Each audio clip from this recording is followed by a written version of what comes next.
Sir अपना परिचय देंगे। राहुल रंजन सिंह, युवा जिला अध्यक्ष, जदयू बार। सर मोकामा में उपचुनाव होना है और ये जो चुनाव है सर, इसके लिए भारतीय जनता पार्टी अपनी तैयारी को लेकर काफ़ी सजग हो चला है। और साथ ही कल बिहार के भाजपा का जो है प्रदेश अध्यक्ष संजय जायसवाल जी भी आए थे। उनके आने से क्या लग रहा है कि मोकामा की जनता पे क्या प्रभाव पड़ेगा सर? सबसे पहले आप सभी मीडिया बंधुओं का मैं स्वागत करता हूं, प्रणाम करता हूं। साथ ही मैं मोकामा के प्रभाव पे चर्चा करूं उससे पहले मैं संजय जायसवाल जी से परिचय करवाना चाहता हूं मोकामा का। सबसे पहली बात मैं बताना चाहता हूं, संजय जायसवाल जी का राजनीतिक जन्म राष्ट्रीय जनता दल में हुआ था, एक प्रखंड अध्यक्ष के रूप में, जहां से इन्होंने आदरणीय श्री लालू प्रसाद यादव जी के सानिध्य में राजनीतिक शिक्षा ली और उस शिक्षा से ये राजनीति में आज इस जगह तक पहुंचे हैं। खैर, जिस जगह पे भी बैठे हुए हैं उसके लिए उनको बहुत बहुत बधाई। अब मैं उनके कार्यक्रम पे चर्चा करूं मोकामा में, तो मैं आपको बताना चाहता हूं मोकामा क्रांतिकारी भूमि रही है। मोकामा रामकिशुन बाबू की भूमि रही है, जो जिनकी चर्चा आज एक क्रांतिकारी इतिहास के स्वर्ण अक्षरों में अंकित है। आदरणीय संजय जायसवाल जी राजनीतिक महत्वाकांक्षा से अभिभूत हैं। मैं बताना चाहता हूं, इस मोकामा में भारतीय जनता पार्टी जहां तक आने वाले उपचुनाव की मैं बात कर रहा हूं, तो उस चुनाव में वो कहीं पे नहीं है। ये बिल्कुल ही बौखलाए हुए हैं और ये मोकामा में जहां तक किसी भी क्षेत्र की बात हो, चाहे घुसवरी हो, पंडारक हो या मोकामा हो, किसी भी क्षेत्र में भारतीय जनता पार्टी अपनी जनाधार खो चुकी है इस जगह पे।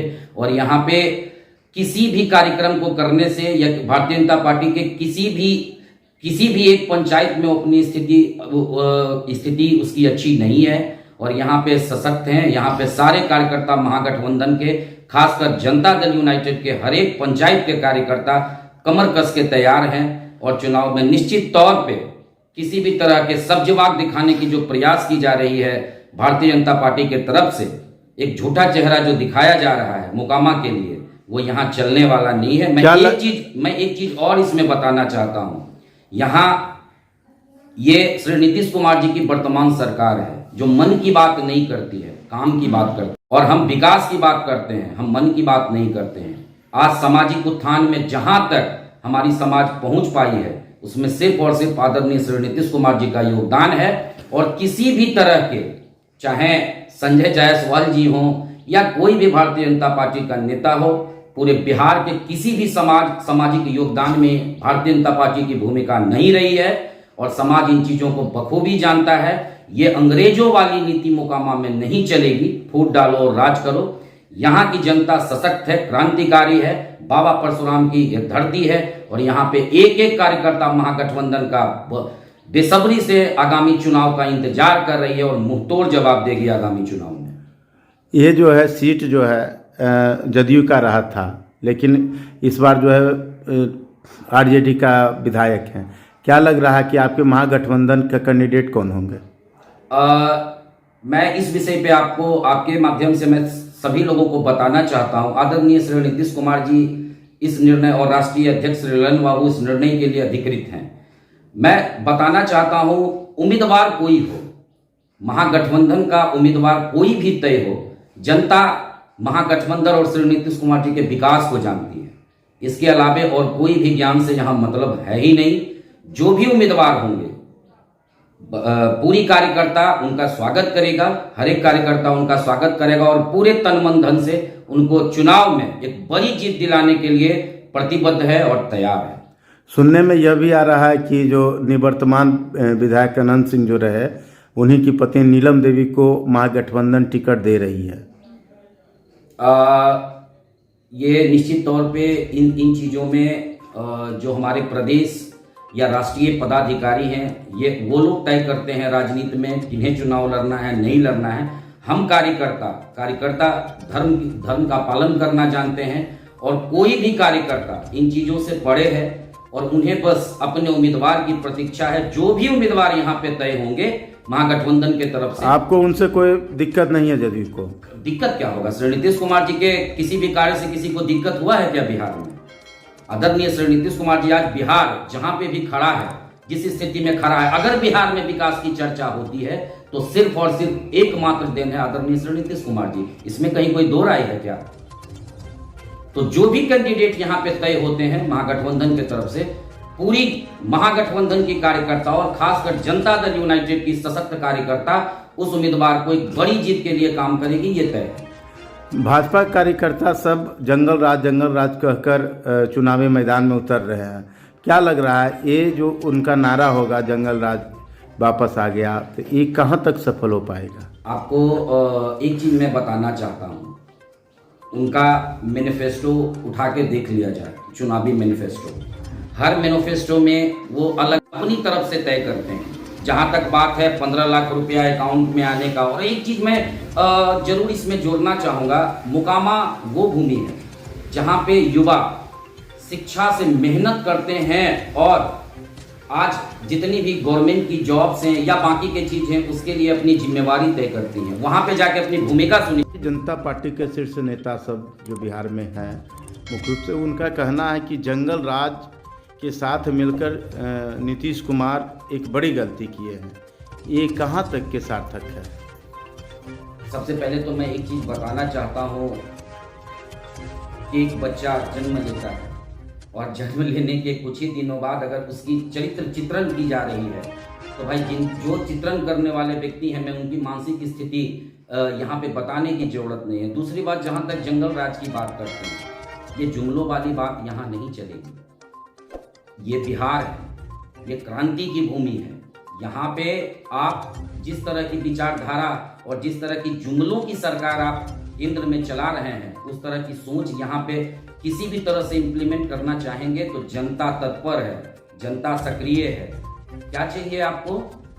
आज आप जंगल राज की बात करते हैं। आपको पता है एक प्राकृतिक संसाधन विहीन राज्य को आज अगर देश के उन राज्यों के साथ, विकसित राज्यों के साथ अगर खड़ा करने की कोशिश भी किए हैं आदरणीय श्री नीतीश कुमार जी, तो ये एक विकसित सोच की देन है। और आपने क्या किया है?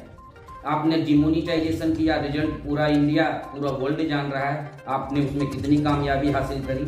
आपने कहा था 15-15 लाख रुपए हर गरीब के पास पहुंचेगा। कितने लोगों के पास पहुंचा ये आप मीडिया के माध्यम से सभी लोग जान रहे हैं। आपने उज्ज्वला योजना लाया, जो आज उज्ज्वला योजना के बारे में लाखों वीडियोस पड़े हुए हैं मीडिया के ऊपर, लोगों ने उसका क्या प्रतिक्रिया दिया, कितने रेटिंग्स मिले हैं आपको इन योजनाओं का। आपने जनहित के पैसे को, और जिस तरह से आप इस देश में प्राइवेटाइजेशन लाना चाह रहे हैं, बिहार जैसी भूमि जहाँ की गार्जियन अपने बच्चों को अपनी खून से सींचते हैं, अपने पसीने से सींचते हैं, अपने घर और जमीन को बेच के शिक्षित बनाते हैं, उस जगह के लिए ये बहुत बड़ा आज के डेट में भय का कारण बना हुआ है समाज में। आप जिस तरह से प्राइवेटाइजेशन की भूमिका में आप सुनिश्चित कर रहे हैं पूरे देश में, चाहे रेलवे हो, चाहे ये एयरफोर्स हो, किसी भी चीज में हो, आप जिस तरह से प्राइवेटाइजेशन की भूमिका में अपने आप को एकदम अंगीभूत कर चुके हैं, इससे बिहार की जनता आहत है। स्वती की भूमि है, ये बाबा परशुराम की भूमि है। यहाँ के बच्चे अपनी शिक्षा के आधार पर अपनी जीवन तय करते हैं, अपनी जीवनी तय करते हैं। और यहाँ के बच्चों में आपने जो ये अग्निवीर और तमाम चीज़ों को जो लेके आए, इम्प्लीमेंटेशन किए, इसका घोर विरोध है। और निश्चित तौर पे इसका जवाब आगामी चुनाव में और 2024 में मिलेगा भारतीय जनता पार्टी को, और इन चीज़ों का सामना बिहार में करना पड़ेगा। ये तमाम योजनाओं की जो चर्चा कर रहे हैं, उस समय भी तो आप एनडीए में शामिल थे, तो आपने क्यों नहीं विरोध किया? जब विरोध नहीं किया, 15 लाख रुपए की बात कहते हैं, चाहे जो भी योजना जो केंद्र सरकार के द्वारा यानी कि बीजेपी के द्वारा लागू की गई थी या उसको लागू करने की बात कही जा रही थी, तो उस समय आपकी सरकार कहाँ थी? आपने क्यों नहीं विरोध किया?